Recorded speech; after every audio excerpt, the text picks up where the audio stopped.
भूवैकुंठ बदरी धाम जू भज्ञान योदन मन की जन्म सुफल पितर मोक्ष पोदन। श्री केदार जी बड़ा भागी भेटेंदन सच्ची सरदा भाव मन से आशीष लेंदन। हम तो बहुत भाग्यशाली लोग हैं कि हम लोग उत्तराखंडी हैं। कभी कभी ऐसा होता है कि लोग दूसरों के कल्चर में इतना रम जाते हैं कि अपना कल्चर भूल जाते हैं, तो ये आपको कोई अंतर दिखा? उनके पास भौतिकी है, सब कुछ आर्थिक संपन्न राष्ट्र बेशक हो, लेकिन फैमिली वैल्यू, पारिवारिक मूल्य, आदर्श, ये तो हमारे पास है। उमा राम समहित जग माही, गुरु पितु मातु बंधु प्रभु नाही। क्योंकि हम राम को भी माने और राम की भी माने। आगे जनरेशन तक कैसे पहुंचाएंगे कि लोग इसे गाते रहें? मैंने एक अपनी एकेडमी बनाई हुई है जिसमें मेरे पास बहुत सारे बच्चे हैं जो जागर गायन सीख रहे हैं, थड़िया गीत, चौपला, बाजूबंद, झुमेलो। कनिला धन माया में जन दुहिनी छो, हे भगनी तुई आज मैं सिखे दे धाम। नमस्कार सर, आपका बहुत बहुत स्वागत है न्यूज़ नेत्र के इस पॉडकास्ट में। थैंक यू सपना, बहुत बहुत धन्यवाद जी। तो अभी हाल ही में आप दुनिया भर के टूर के लिए गए थे, आप 4 देशों के टूर पर थे, तो कैसा रहा आपका एक्सपीरियंस चारों देशों में? बहुत शानदार रहा। पहले तो न्यूज़ नेत्र के सभी श्रोताओं को नमस्कार, धन्यवाद।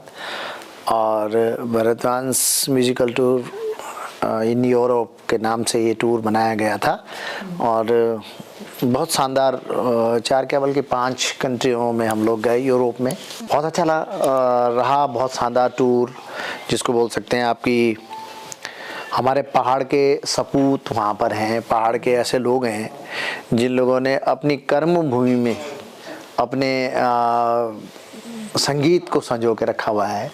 अपने बच्चे बेशक उनके वहाँ पर हैं, उनके परिवार वहाँ पर है, लेकिन वो अपनी जड़ों को नहीं भूले हैं। जितने भी कम्युनिटी, जितना भी समुदाय पहाड़ के लोगों का वहाँ पर है, एकत्रित होते हैं। और इसी क्रम में हम लोग नॉर्वे, स्विट्ज़रलैंड, जर्मनी आदि कंट्रियों में गए। तो उत्तराखंड के लोग वहाँ पर यूनाइटेड हुए, इसके लिए बहुत बहुत धन्यवाद है जी। मतलब कर्म भूमि में अपनी जन्मभूमि को सजोए हुए हैं। कर्म भूमि में अपनी जन्मभूमि को संजो रखा है उन लोगों ने। और उत्तराखंड की लोक संस्कृति अपने आप में एक विराट संस्कृति, हिमालय की संस्कृति है, प्राचीन संस्कृति है। इस नाते इस संस्कृति को विराट कहा गया है। योग तप की भूमि, संस्कृति की भूमि, तो बहुत अद्भुत अनुभव रहा। और जो जैसे मैंने कहा, जो प्यार, स्नेह और जो सम्मान उन लोगों ने दिया वो आजीवन याद रहेगा। जी।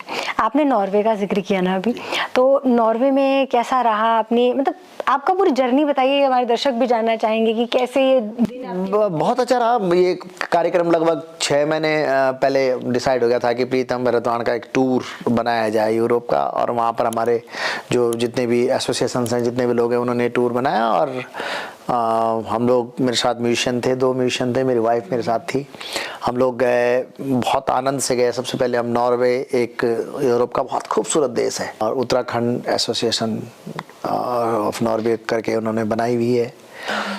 और वहाँ पर कार्यक्रम जब हुआ तो भारत के राजदूत वहाँ पर पधारे और जो माननीय राजदूत साहब आए, उन्होंने पूरे कार्यक्रम का लुत्फ़ लिया, पहाड़ी खानों का लुत्फ़ लिया और कार्यक्रम की बहुत प्रशंसा करी। तो इस हेतु तो बहुत अच्छा अनुभव रहा। कुछ नॉर्वेजियन लोग भी थे जो कार्यक्रम में आए, जो हमारे पहाड़ के लोग वहाँ पर हैं, उत्तराखंड के लोग, उनके दोस्त लोग आए सुनने के लिए।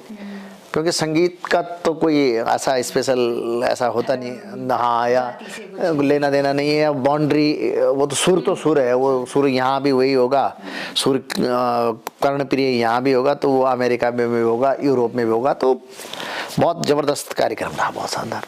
जी।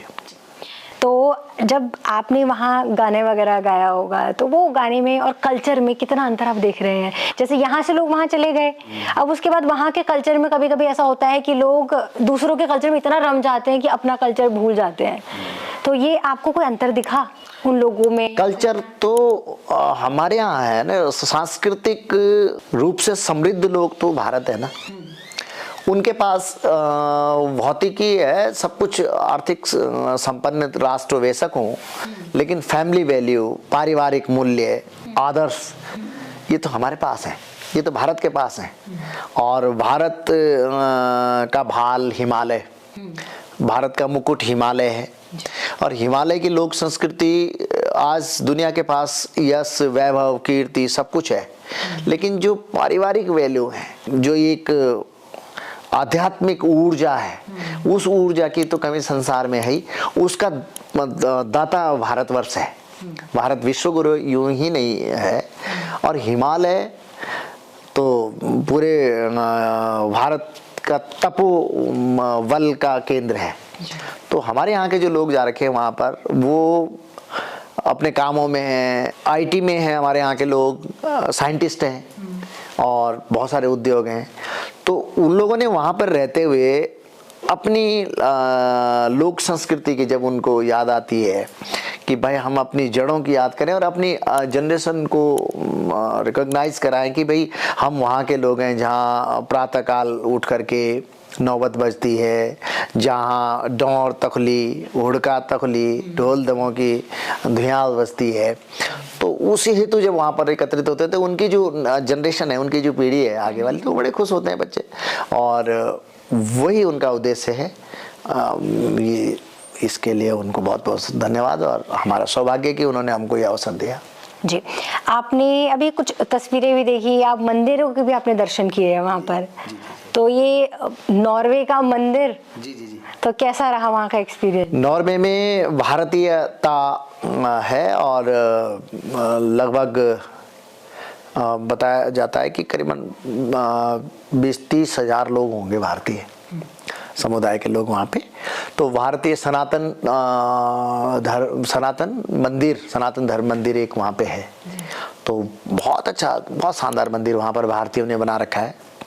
उस मंदिर में भी हम लोगों का जो हमारी एसोसिएशन थी, पहाड़ की एसोसिएशन, उन लोगों ने उस मंदिर में भी कार्यक्रम रखा। उस मंदिर की इनविटेशन हमको आई, और जो भारतीयों का मंदिर है वहाँ पर हमने अपने जागर गाए, अपने भजन गाए, और पूरे संपूर्ण भारत के जो विभिन्न प्रांतों के लोग वहाँ पर थे, जो जिनकी भाषा उत्तराखंडी नहीं भी थी, हिंदी भाषी लोग वहाँ पर आए, और बहुत आनंद आया उनके बीच में। जब उन्होंने हमारी बद्रीनाथ की स्तुति सुनी, जब उन्होंने हमारे जागर सुने, तो वो बहुत प्रसन्न हुए, और हमको बड़ा प्यार और स्नेह उन लोगों ने दिया।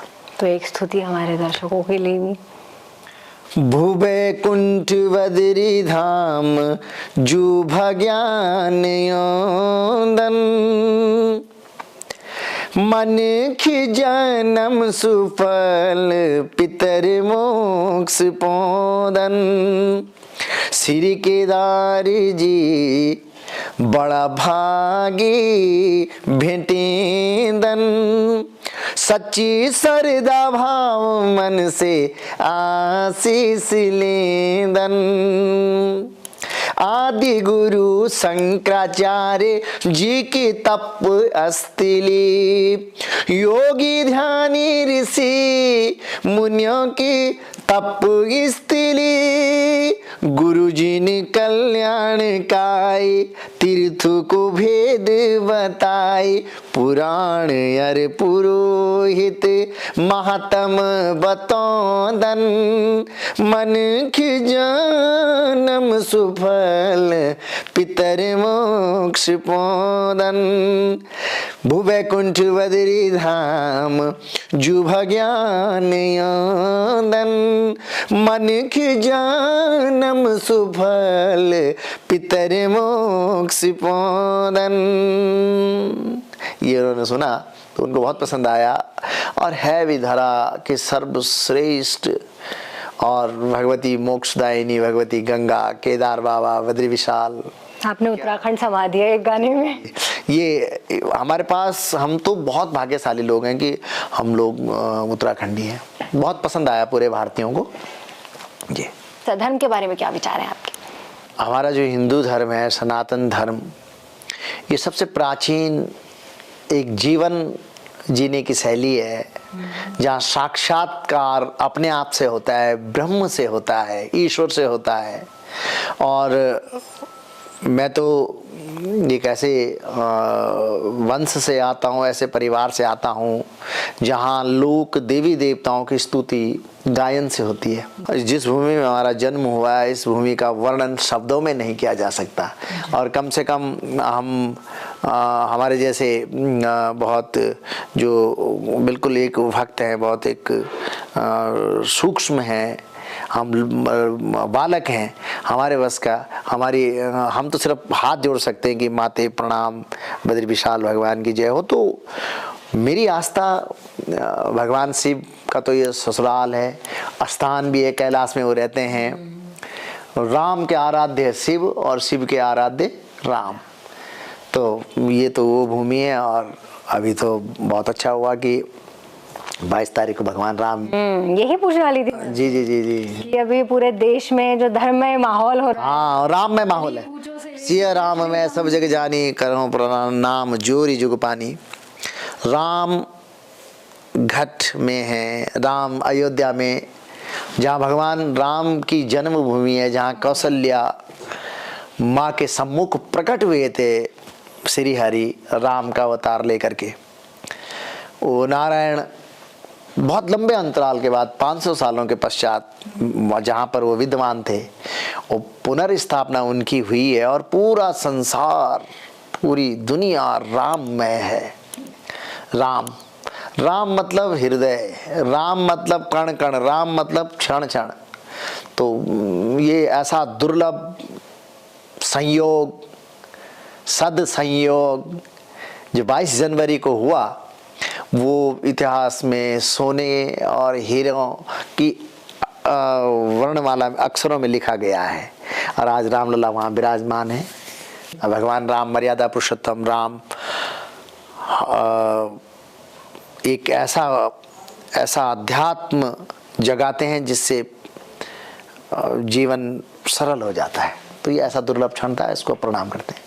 देश में तो राम नाम की लहर है, आप बाहर से भी आ रहे हैं, तो इसका तो पहले ही ये बोल दिया गया था कि 22 जनवरी को यहाँ प्राण प्रतिष्ठा होगी। तो बाकी देशों में क्या लहर थी? बहुत अच्छा, हमारे तो वहाँ पर बहुत सारे जो दोस्त थे वो कह रहे थे यार 22 जनवरी को हमको अयोध्या जाना है। विदेशों में जो एक उत्सुकता थी, हमने मंदिर में जिस दिन कार्यक्रम करा, जहाँ भी कार्यक्रम करा, मैंने हर जगह चर्चा की कि 22 तारीख को शुभ घड़ी आने वाली है कि जब राम लला अपने मंदिर में विराजमान होंगे और उनकी मूर्ति की प्राण प्रतिष्ठा की जाएगी, उस मूर्ति में प्राण भरे जाएंगे और भगवान राम को सब लोग अपनी खुली आंखों से देख सकेंगे। तो वो क्षण आया। और आप देख रहे होंगे कि राममय वातावरण से एक पॉजिटिविटी, एक एनर्जी और एक जो सद्गुणों का संचार होता है, ऐसा महसूस हो रहा है ना। बहुत अच्छा कहा है भगवान शिव जब उमा को प्रसंग सुना रहे हैं कि उमा राम समहित जग माही, गुरु पितु मातु बंधु प्रभु नाही।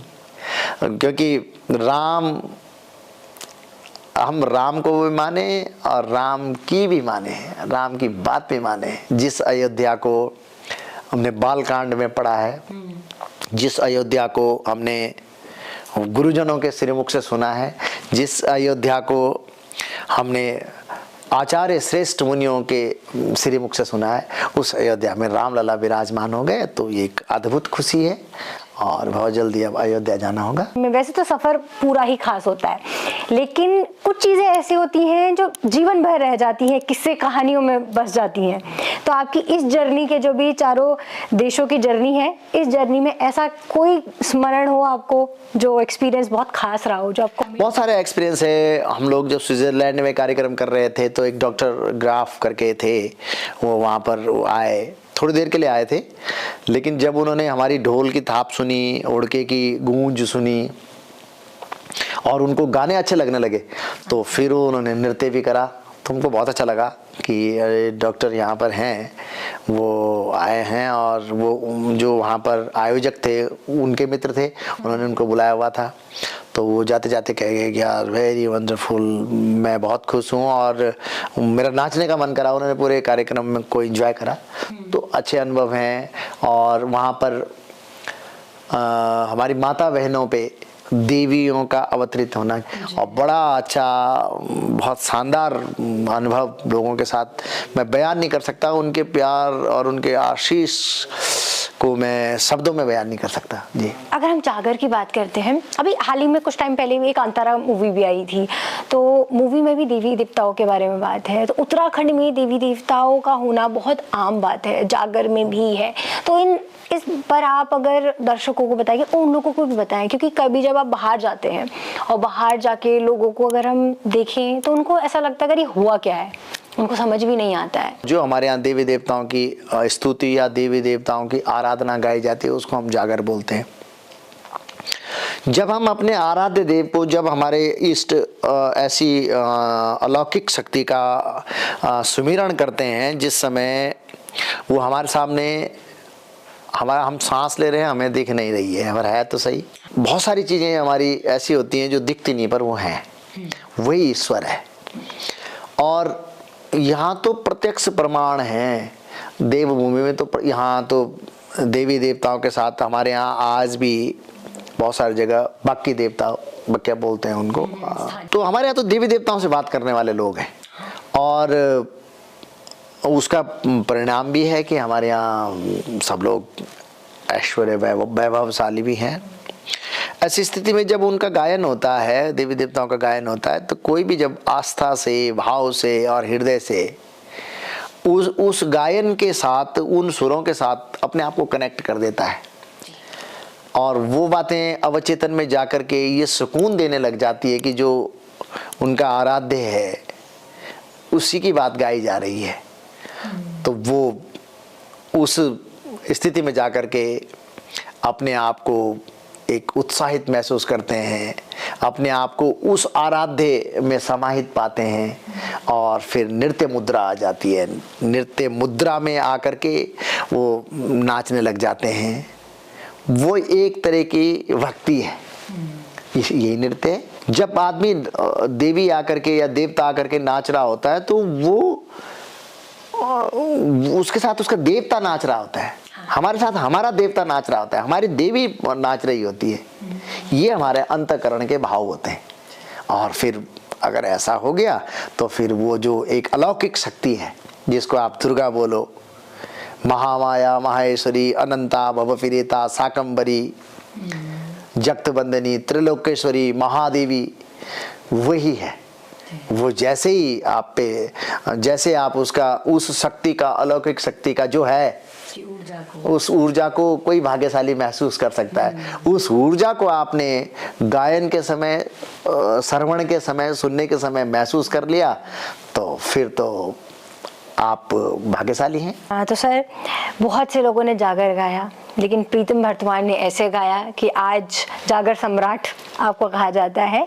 तो आज का जो युवा है, अगर आप जागर की बात करेंगे, ट्रेडिशनल जितनी भी आर्ट है, ये लिखी नहीं है हमारे उसमें कहीं।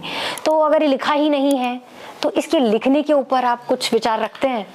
बहुत सारे लोगों ने बुक्स लिखी हैं कि जागर होते क्या है, बहुत सारे रेफरेंसेस आए हैं। जागरों पे बहुत लेखन का काम भी हुआ है। डॉक्टर गोविंद चातक जी, शिवानंद नौटियाल जी, इन्होंने कई पिछली सदी में ही जागरों का वर्णन करा है। लेकिन उनको जो एक जागर को ये माना जाता था कि भाई जागर बिल्कुल बंद कमरे में गाया जाता है या सिर्फ अनुष्ठानिक दिन गाया जाता है, उसको थोड़ा सा जागर को उसके रियल फॉर्म में प्रस्तुत करना। क्योंकि हमेशा क्या होता है कि जब तक आप मौलिक रूप से किसी चीज़ का प्रेजेंटेशन नहीं करेंगे, उसको प्रस्तुत नहीं करेंगे, तब तक उसमें सफलता पाना मुश्किल हो जाता है। तो कभी पुस्तक लिखने के बारे में विचार है आप? हाँ, मैंने तो नहीं लिखी, लेकिन 2-3 किताबें इन लोगों ने लिखी हैं। जी जी। आपका विचार नहीं है? मैं अभी तो लिखने का काम नहीं है, मैं तो सिर्फ गाने वाला आदमी हूँ और गाने बजाने वाला एक आर्टिस्ट हूँ, एक कलाकार हूँ, उसी फॉर्म में मैं काम कर रहा हूँ जी। आगे जनरेशन तक कैसे पहुंचाएंगे कि लोग इसे गाते रहें, तभी ये जीवित भी रहेगा? हाँ, मैंने एक अपनी एकेडमी बनाई हुई है जिसमें मेरे पास बहुत सारे बच्चे हैं जो जागर गायन सीख रहे हैं, थड़िया गीत, चौपला, बाजूबंद, झुमेलो और ढोल, हुड़का, डोर, थाली, बिणई, ये सब के मैं समय समय पर एक्सपर्ट बुलाता रहता हूँ और अब खुद भी सिखाता हूँ। तो ये कर रहे हैं और कोशिश रहेगी कि आने वाले समय में कुछ अच्छे कलाकार आए जो सीख करके आए। इसका मतलब कि बहुत जल्दी लोगों को जागर गाने वाले और भी कलाकार मिलने वाले हैं। बिल्कुल बिल्कुल, मेरी कोशिश रहेगी। और गायन, कोई भी फन, कोई भी कला नैसर्गिक रूप से अगर होगी, नेचुरल रूप से अगर होगी तो ही उसमें सिद्धि मिल सकती है। बनावटीपन से तो 3 साल का बच्चा भी नहीं स्वीकारेगा उसे। मौलिकता जहाँ होगी, ऑर्गेनिकपन जहाँ होगा, वो दीर्घ काल तक सस्टेन करेगा और बनावटीपन नहीं चलने वाला किसी का। आपके पास अगर सुर है, आपके पास अगर कंठ है, आपके पास अगर प्रेजेंटेशन है, आपके पास सब कुछ है, तो वो मौलिकता हो जाएगी। और अगर आप केवल इस भरोसे रहेंगे कि रिकॉर्डिंग कर लेंगे, रिकॉर्डिंग पर तो आजकल सॉफ्टवेयर भी बहुत सारे हैं, ऑटो ट्यून बहुत सारे हैं, मशीनें और मशीनी प्रवृत्ति बहुत अच्छा आर्टिस्ट नहीं बना सकती, मंचीय प्रवृत्ति अच्छा आर्टिस्ट बना सकती है। मशीन और मंच में फ़र्क होता है, क्योंकि आपकी रियलिटी चेक आपकी मंच पे होगी, आपकी वहाँ होगी जहाँ किसी ऑटो ट्यून का, किसी मशीन का सहारा न लेना पड़े। पॉडकास्ट को समापन की तरफ लेके चलते हैं। मैं चाहूँगी समापन आपके द्वारा गाए हुए किसी एक जागर या किसी भी गीत जो मैं एक गीत मेरा आजकल अभी रिलीज हुआ है, मैं उसकी कुछ लाइनें मुझे याद होंगी। एक डुएट सॉन्ग है। कनिलादन माया में जन दुहिनी छो, हे भगनी तुई आज मैं सिखे दे धाम, लाटू काल पटिया जान तू कतनी छे, बहुत पहली बिटी ते सणी पछण दवे, लाटू काल पटिया जान तू कतनी छे, बहुत पहली बिटी ते सणी पछण दवे, हो हो हो हो हो हो, हाँ हाँ हाँ हाँ हाँ। ये नया गाना अभी मैंने गाया है, तो वो सब सुने। गाने का नाम भी बता दीजिए। कनिलादन माया। जी बहुत बहुत शुक्रिया सर। थैंक यू सपना, thank you so much. Thank you so much.